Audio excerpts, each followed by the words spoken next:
ആദ്യമേ പറയാണ്, എനക്കറിയില്ല. എന്താണാവോ പുതിയ കണ്ടുപിടുത്തം? മാസപ്പടി കേസിൽ കുറ്റപത്രമായിരിക്കുന്നു. സീരിയസ് ഫ്രോഡ് ഇൻവെസ്റ്റിഗേഷൻ ഓഫീസ് നടത്തിയ അന്വേഷണത്തിനൊടുവിലാണ് ഈ കുറ്റപത്രം. ഈ പ്രവണതയെ നമുക്ക് എങ്ങനെ വിശേഷിപ്പിക്കാം?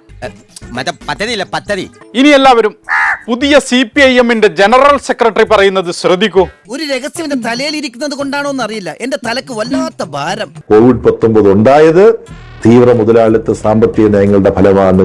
അതുകൊണ്ട് COVID-19 തോൽപ്പിച്ചാൽ മാത്രം പോരാ, COVID-19 സൃഷ്ടിച്ച തീവ്ര മുതലാളിത്ത സാമ്പത്തിക നയങ്ങളെയും പരാജയപ്പെടുത്തണം. തീവ്ര മുതലാളിത്തം തൊലയട്ടെ. വേണ്ട മോളെ വേണ്ട, പാപ്പിച്ചായനോട് എതിരിടാൻ നീ വളർന്നിട്ടില്ല.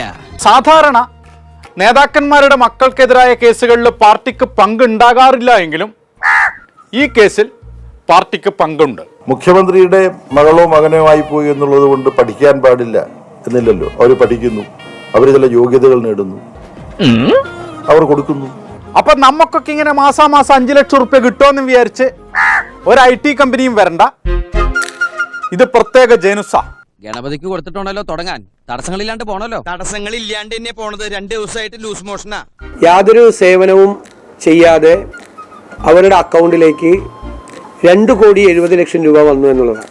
എങ്ങനെ വന്നു, എന്ത് സേവനമാണ് കൊടുത്തതെന്നൊന്നും ആരും ചോദിക്കരുത്. കാരണം അവകാശമില്ല.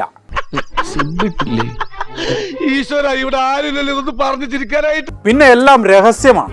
അവർ തമ്മിൽ എഗ്രിമെന്റ് ഉണ്ടാക്കി, പക്ഷെ ഒരു സർവീസും കൊടുക്കാതെ ഈ പണം കൈപ്പറ്റി എന്നുള്ളതാണ് കേസ്. അതാണ് ഇന്നത്തെ എപ്പിസോഡിന്റെ സവിശേഷത. സേവനം ക്യാ ഹുവ.